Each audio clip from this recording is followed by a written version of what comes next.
Hey folks, we're talking with a cop who's worked Skid Row for nearly 30 years. What keeps him there? And why do people who live there love him so much? Let's explore Los Angeles' infamous Skid Row.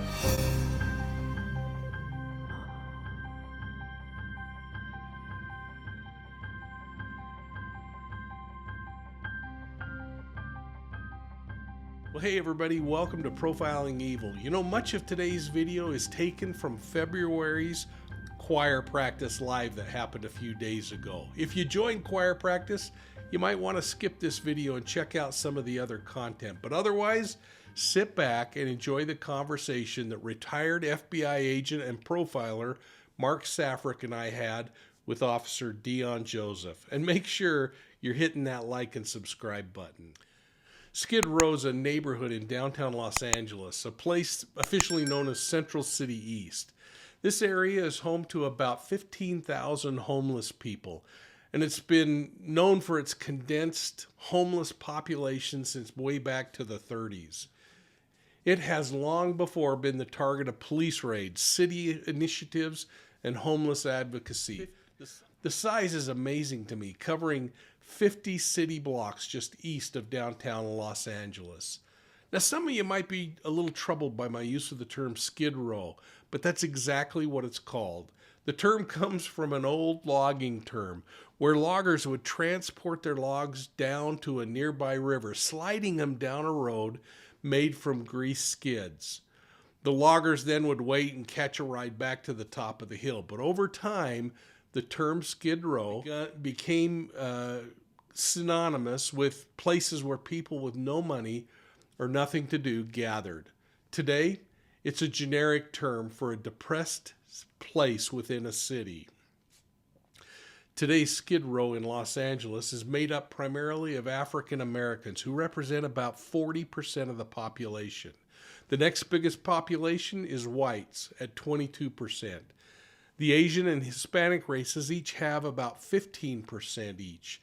So the other residents are made up from beyond those population bases.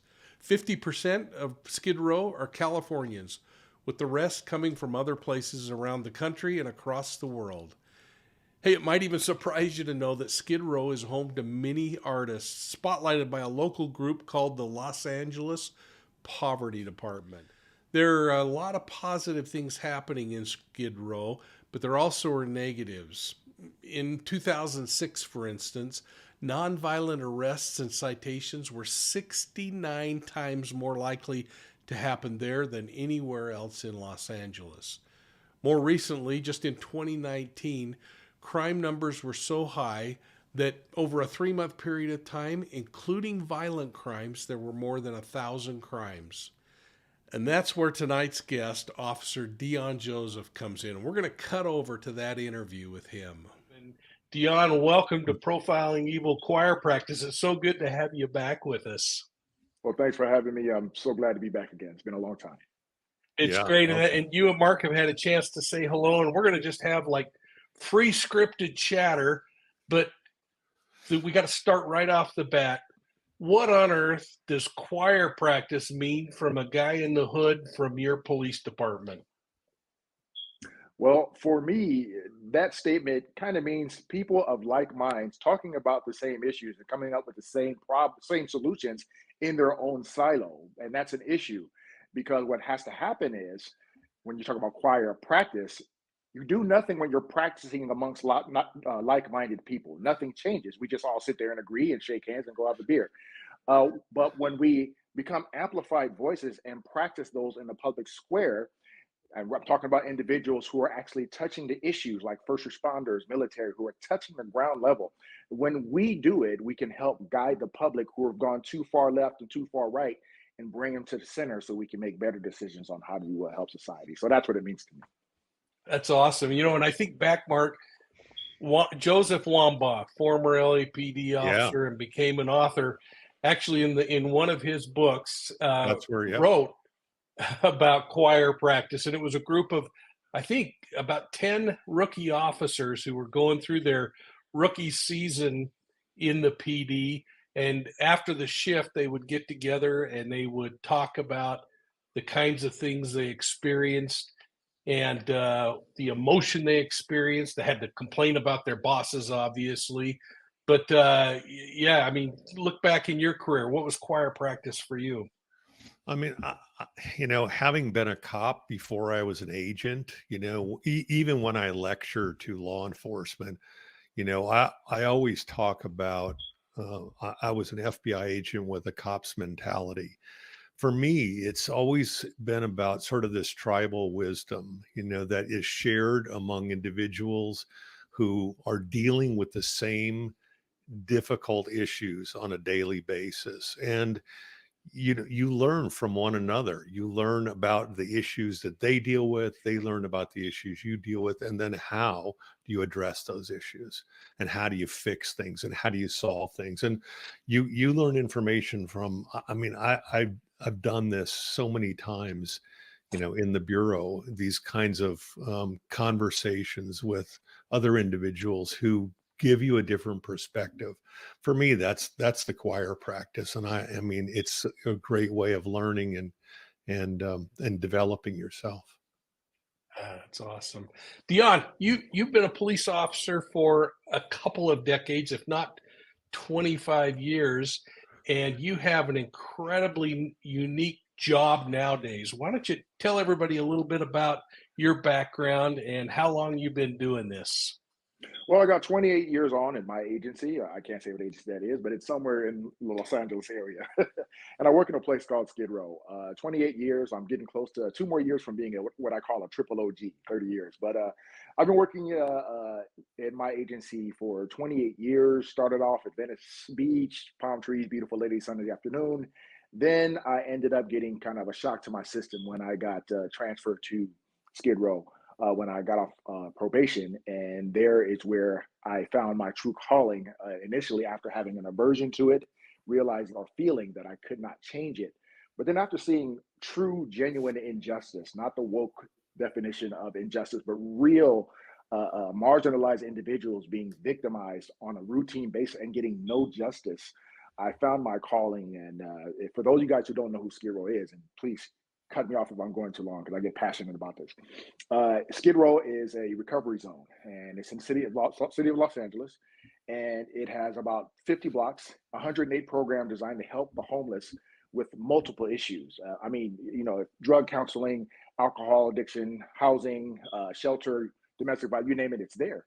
The issue is it's in the center of a city that's adjacent to places like Inglewood, Compton, Watts, South LA, Pasadena. And when these individuals have to come to Skid Row because no other place in town will take them for help, okay, because usually wherever else you go, you have to pay, the criminal element from those cities follow them, and they come down and they prey upon the people of Skid Row and make it impossible for them to break the cycle of addiction. And they love keeping the people on an endless spiral of addiction to obviously pad their pockets and exploit the community. So I felt like they needed somebody to stand up for them, and myself and many other officers there are doing the best we can with what we have. The only problem is we are being told to go fight these issues within the homeless community of crime, with the justice system now fighting us. And it's the most disheartening thing I'd ever seen in almost 30 years. Incredible. And Mark, I'm sure you've got some questions that are starting to already build up in your mind. But Jan, one of the things that you taught me, I don't know, a year and a half or so ago that really resonated, and I think has been something that has driven the way I look at many of these communities where there are massive homeless camps and other kinds of things, is you said bringing sandwiches every day isn't helping. Mm-mm. Talk a little bit about that. And And I folks, know by the this. way, let me just say, folks, we're talking with Deon Joseph, a police officer working in Skid Row. We can't name the police department that he works for, but you can figure it out if you figure out where Skid Row is. And if you have questions for Dion, I'm going to be kind of reading the chat while we go along. Along with me is Mark Safarik, retired FBI special agent and profiler, and a frequent guest on Profiling Evil. And just throw your questions in here. But Dion, I'll pitch that back to you now. Yeah, and just to give it some background, I've worked it in as a training officer, a patrol officer. I've also worked it 2.5 years as an undercover officer, and now I'm the lead officer in charge of their safety. Along with other officers trying to help them. So I've been trying to find solutions, not just with crime, but with quality of life. And I know you mentioned the sandwiches. I know when you talk to many people, especially wonderful people of faith, I'm a person of faith. I'm a proud born again Christian, love Jesus with all my heart till the casket drops, right? That's never going to change. But I believe that he doesn't just give us faith, he also gives us wisdom and discernment. And you wouldn't realize that your act of faith are actually hurting people instead of helping them. You have to change. So what I would see in Skid Row constantly for many years was good and well-intentioned individuals coming down to Skid Row thinking they're going to change somebody's life with a sandwich or a hamburger or a plate of chicken.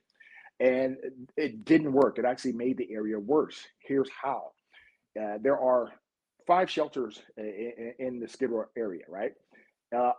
They serve about 12,000 meals a day, okay? And they offset their hours. So if you miss the meal at one mission, you can go to the next. They do it on purpose. So nobody ever misses a meal in Skid Row.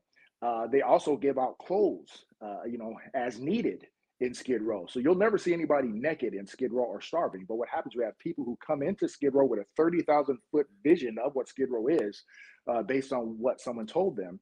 And they go down there and hand things out in the street. And here's what happens. The individuals gets the sandwich or the clothing. They take one bite of the sandwich and toss it in the street because they've already eaten. Or the clothes you give them, they kind of gather up and hoard or even fight over when you leave. And they line it up on the sidewalk to sell it to make enough money to do what? Destroy themselves by buying crack cocaine. So I tell people I never tell people to stop giving. Please continue to come down and share your heart, but give with the intention to de-incentivize the streets, not to incentivize the streets. And how you do that is hygiene kits. Give them something that'll guide them to the shelters so they may take a shower and have a sobering moment and say, you know what, maybe I need to check into this program and get better. Okay. And in the hygiene kits, simple soap, shaving cream, shaver, deodorant, feminine hygiene products, hand sanitizer. That's fantastic. And the only 2 clothing items I suggest you put in those hygiene kits are underwear and socks. The rest, the missions can provide. Let the professionals do the job that they're there for, because when you do that, you're only incentivizing them to stay in the streets. And just, why would I need to go into the mission and get a sandwich when I get fed on the streets and continue to destroy myself with crack cocaine and heaven forbid, fentanyl, which is killing so many people right now. Mark, any thoughts?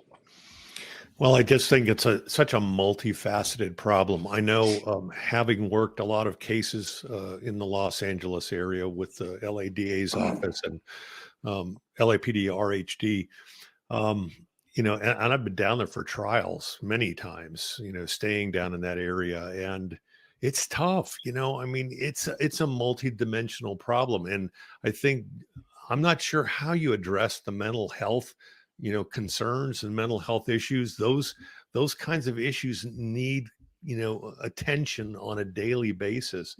So food, clothing, shelter, mental health, someone to stay on top of these things for these individuals, it's got to be incredibly difficult. And it is a challenge. So like I said, my thing I tell people, I'm not telling you not to help. Just be right. More diligent about acquiring knowledge about how. Go take a tour through some of the major missions downtown. I can mention them. I'm off duty. Unit Rescue Mission, incredible organization that helps families, men, women, and children. Midnight Mission, incredible organization. They're a secular mission. They're not faith-based. You have the LA Mission, great job programs. They're actually blazing a trail by partnering with drug programs in their facility. You have these great organizations that are doing the work. So take a tour and figure out how you can volunteer and be a part. And even if you feel you can't volunteer, give them the money, give them the thing that they need so they can continue to sustain and continue to help people. But once again, you cannot come into you can. It's not illegal. It's just not wise. You're doing more harm than good when you feed them in the street. And that makes complete sense. Yeah. Yes. It's interesting to me, Dion. I remember also as we were talking, I come from Salt Lake City, and we don't have the problems you have there. Although, like Mark, I was fortunate to help build pieces and parts of your real-time crime center. I did the same in New York City and many other major cities, and understand, have known every chief you've had since Daryl Gates, who was the day before he retired. I was sitting in his office, and the thing that you really taught me too, that really stuck out to me, is that when you go down there, you're in this really interesting position because you represent the government, you represent law enforcement, and yet you have people walking up and kissing you and thanking you for looking out after them, calling you their father. I mean, that is remarkable to me. Yeah, that's a blessing, and that's a gift that I have to give all thanks to my Creator, my faith. I'm a big person of faith, and I try to follow that way. My parents, who instilled that in me through their walk of helping the homeless, 41 foster children, mending marriages, literally healing the sick and raising the dead whenever they could. Those are my parents. So, when I first got to Skid Row, I did try to do it the old-fashioned way: arrest every bad guy I could possibly find, and which is noble. There's nothing wrong with that, especially when you have a system that supports you in doing that. That's a great way to go. But when you realize you're working in a system that doesn't support you in that, you have to find other ways. And the other way was to be visible to the community, gain their trust, become like family to them. Before, I left a bad taste in people's mouth for my first 7 years because all they saw was me showing up, opening the back of my patrol car, and throwing people into the backseat of my car. And they all looked like the same color because 80% of the Skid Row population is African American.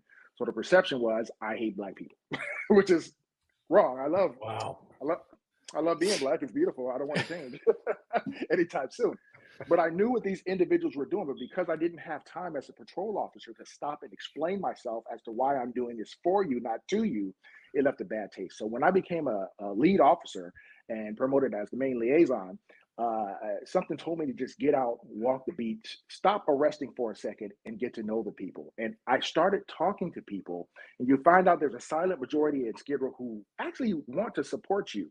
They just don't trust you because of everything they've been seeing on the news, all these incidents that they keep putting together, this montages of police abuse and shoving it in their face, saying that this is what policing is. So I really had to stop and be present. I found being present was more effective in reducing crime than actually arresting people and then being gone for 3 or 4 hours processing someone, where during that 3 or 4 hours, people are being victimized because I'm not there. So I stayed present, and I discovered that most people wanted the police to be visible. They wanted them there. And then I started getting to know their stories and who they were. And these people would just come up to me and just talk to me. Hey, thank you for this. You've had this block clean for like 4 months. And because you had this block clean for 4 months, I've been clean for 4 months, because some people want to get better. They just don't have an environment that's conducive to change, so that the influence of a service providers that are desperately trying to help them can have more of an influence than the criminal element. So I feel like the law enforcement position in that area should be, we create the environment conducive to change so that the service providers can bring. And when I took that mentality, we saw, along with my fellow officers, we had a 40% drop in all crime. Death reduced 33%. And people generally, for the most part, accepted what we were doing because they understood. Now we understand where it's coming from. You're not trying to hurt us as the activists. We're conditioning them to believe. You're actually making it better for it. Here was the result: more people graduating from drug programs, less guns and drugs coming into the programs, less women being raped in tents. Like I said, if you can't see them, you can't save them. Less people, and I have data to back this up. I know you don't have time to go over data, but less people overdosing in tents. And we had that place relatively safe from 2006 to about 2011, until, of course, laws changed and the social justice movement took over the justice system, and everything got reversed. And now we're right back to where we were. And what makes it more dangerous, now the justice system is fighting us. And we can't, for the most part, we can't stop it.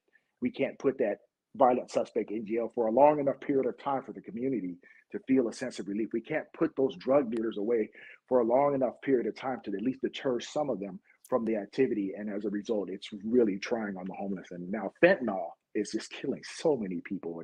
But I don't want to talk too much. I'll let you guys respond to that. Wow. Mark. Yeah, I think that I just know that the justice system, especially in California, has been working against law enforcement. Back when you were making all those arrests, at least you could keep people in jail for a period of time. But now, I mean, making an arrest, they're back out before the paperwork is even processed. So there's no consequences for being arrested. I just can't imagine. It's got to be incredibly tough to do what you do. But your presence on the street, like the beat cops walking the street rather than, being in a patrol vehicle, I think is really, if you have studied any criminology, you understand that kind of the way that law enforcement works that way, being in the community, being on the street with those individuals is really a beneficial way to do it. It's one of the best tools we have until Yeah. mindsets change again. Right now, I hate to say it, but I'm doing less crime prevention and I'm doing more what I call death prevention. Yeah. Where instead of getting the guys causing the problem, the drug dealers, getting them off the streets, I have to stay visible as much as I can to keep them from poisoning people with fentanyl. I've lost people I've known for 25 years in Skid Row. One girl I met when she was 17 years old. And I said, young lady, stay out of trouble. I gave her the speech.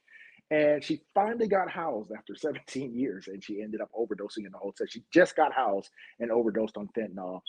So these are the things that people always say, well, we don't want to put addicts in prison. Neither do I. But Right. before Prop 47 and all these other laws came into effect, they were in long enough to get some of it out of their system, and they were sent to mandatory treatment. And what that did was this: if they were, as a condition of their probation, assigned to mandatory treatment, if they missed a program, that gave me the right to arrest you and bring you back, and not send you to prison, but get you back into the program. And that seemed to also have a better impact than what's Yeah. happening now, which is hands off. Let's just let the people do it, and they'll get better on their own. And as we're finding out, they're not getting better on their own. In fact, it's even worse. They're dying at such a Yeah. high rate. All right, I'm going to pause for a minute, fellas, because one of our long time viewers wrote, "Great necklace, Dion.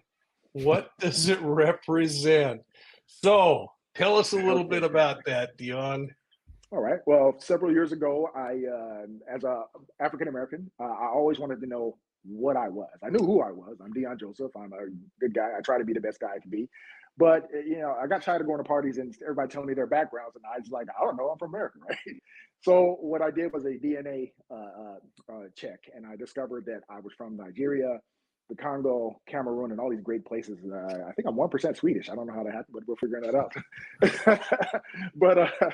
But after 2 days after finding that out, I was going shopping for a wedding, African wedding. A friend of mine had an African themed wedding. And I said, okay, so let me go get my African garb. I go to this place and I bought a bunch of stuff. And the lady says, you know what?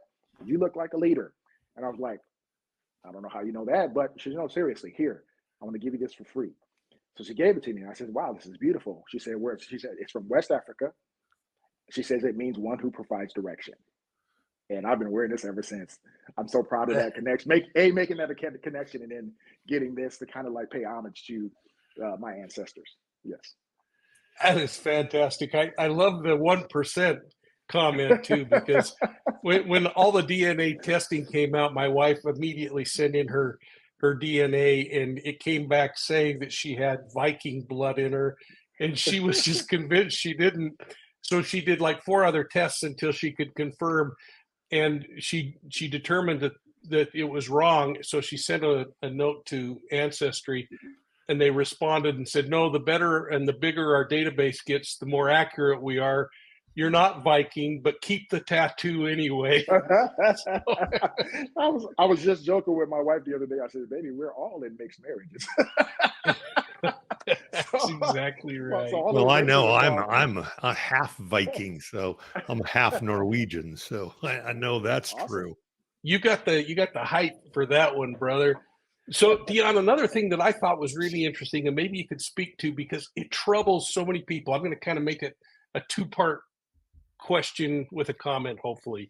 The first is that when you work the street, you oftentimes look the other way when a guy might steal something because he's starving.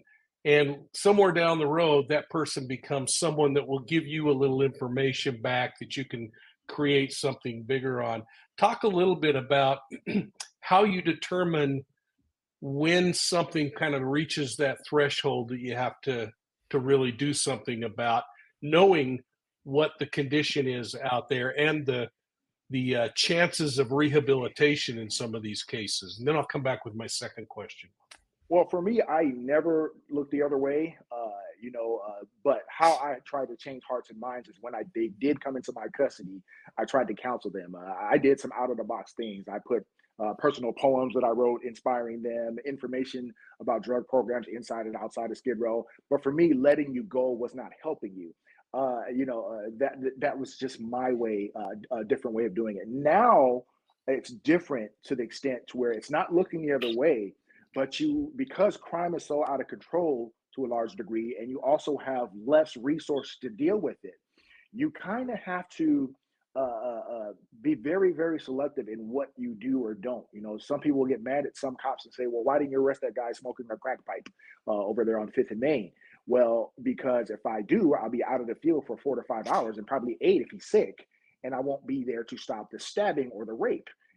So you have to kind of judge. If I arrest this guy for the pipe, which is now a ticket nowadays, or that minor warrant, then I'm not available to stop the shooting.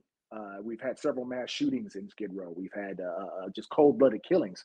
And that the reason why is because officers are so strapped. They're handling so many calls, and sometimes they get stuck on things that are, in my opinion, kind of innocuous at this moment in time. Uh, you know, that it leaves the community open to danger. In a perfect world, we have the resources and we can enforce all the laws, and all the laws, with the exception of the violent crimes, with intention to get people to services if we know that alcohol, drugs, mental illness are what's driving them to commit those crimes. For the misdemeanors, that's what I want, or the minor crimes, or the low level felonies. But for the serious felonies, you're never going to see anybody look away from that. Once again, the problem we run into is they're looking out serious felonies like they're misdemeanors in California, and it's very disheartening to the law enforcement community. We want to make a difference. It's not just me. We all want to make a difference. Uh, but the issue is, the justice system's not working with us. So not only are we disheartened now, what we're looking at is citizens. When they talk about, oh, well, crime is down, our stats are showing crime is down. No, no, no, crime is not down.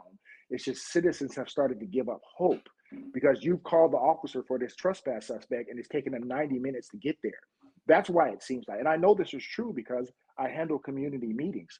And while I'm at these community meetings, these people start venting. Or, Joseph, why can't you guys stop this? Why can't you? I said, whoa, whoa, whoa, whoa, whoa, back up.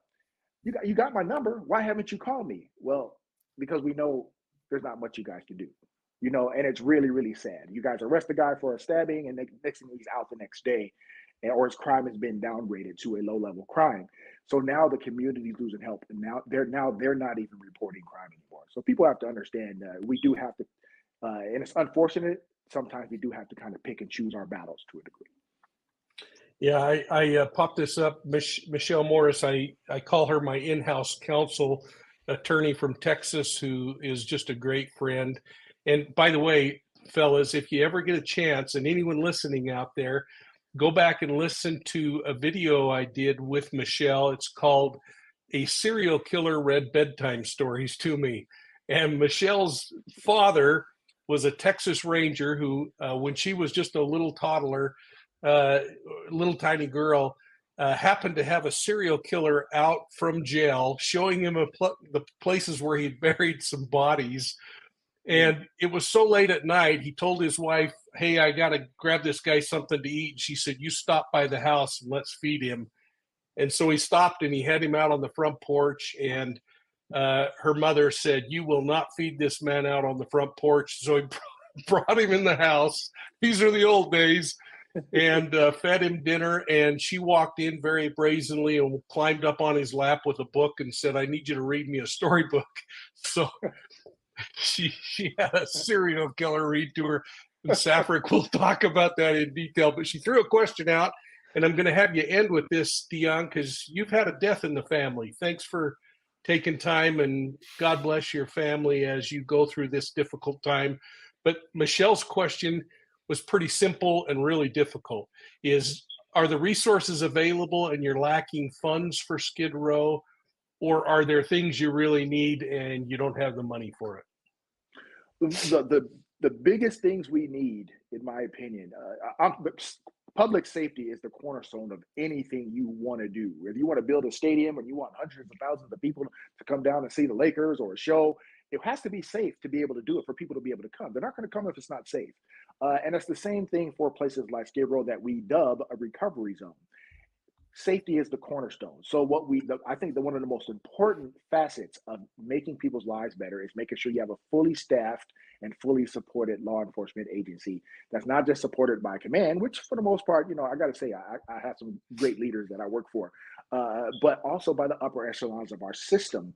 The judges, the district attorneys, which, my God, now in LA County, we have public defenders as district attorneys. It's the most insane thing I've ever seen. So that's the first shoe to drop. The second thing, we need to focus on mental health. Okay. And when you talk about money, I get tired of millions and millions of billions of dollars being thrown at homelessness. And where does that money go? Into the pockets of bureaucrats, construction companies who inflate the prices. I mean, literally, it costs $700,000 to $800,000 for one unit to house one person. That's insanity. So that $1.2 billion we got a few years ago was gone just like that in a few short months. And now we have to keep begging for more billions and billions of dollars that's going to social workers. I call it the homeless industrial complex. Instead of putting that money into building housing for people suffering from mental illness, changing the mental health laws, instead of a 72-hour holds for people who we routinely have to detain for who are constantly in mental health crisis, or even worse, dual diagnosis. That means they're on drugs and they're mentally ill. And instead of just that revolving door of releasing them in 6 hours, hey, let's put them into one of these housing facilities involuntarily for about 6 weeks. And I say this not because I want to rob them of their rights, but we have to use our common sense here. And here's common sense. It takes about 6 to 8 weeks for a person struggling with mental illness who hasn't taken their medications in months. It takes about 6 to 8 weeks for them to benefit from the therapeutic attributes of their medication. Okay. So it makes no sense to bring them in for only 72 hours or less and release them back in the street, because guess what's going to happen?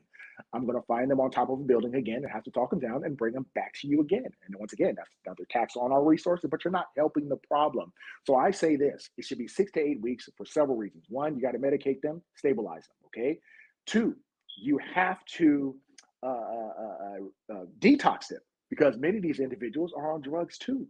So they're not even going to listen to you if they're full of cocaine, methamphetamines, and fentanyl. If the only thing on their mind is, let me go get my next hit, they're not listening to you. They don't care about getting better.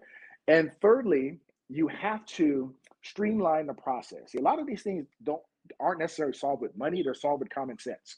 Streamline the process of conservatorship. Because I talked to hundreds of families over the years who wanted me to help them reunite them with their loved ones who was on Skid Row. And I would do it, but unfortunately, the system releases them and now they have to find them. It's like a needle in a haystack all over again, and they're calling me for help. So streamline the process of conservatorships so that their loved ones could help them get control of their lives. If you do those three things, I guarantee you're going to see about a third of the homeless problem drop almost immediately overnight if the laws change. But that has to do with our legislators, who you vote for. Okay, be careful who you vote for, what you vote for. Those things are very, very important. We have to get back to the basics and start using common sense as it relates to any of these major challenges that we all face. Thanks, Dion. When you get time, go and read the chat, and maybe you can answer some of the questions that people are filing in, shooting towards you. I know you gotta take care of family first, but Mark, any thoughts before we cut Dion loose? Yeah, those were all really great points that Dion was making. I think it's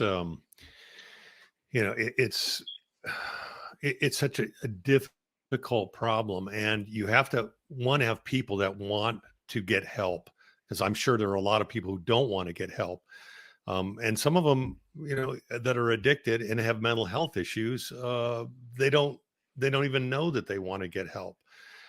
You're absolutely right about titrating people on medication. You can't do it in a couple of days, getting them detoxed. And I mean, I just think it's not going to happen, because right now, the way the political system is, that taking people's liberties away, their voluntariness of being on the street or doing what they want, it's just going to be almost impossible.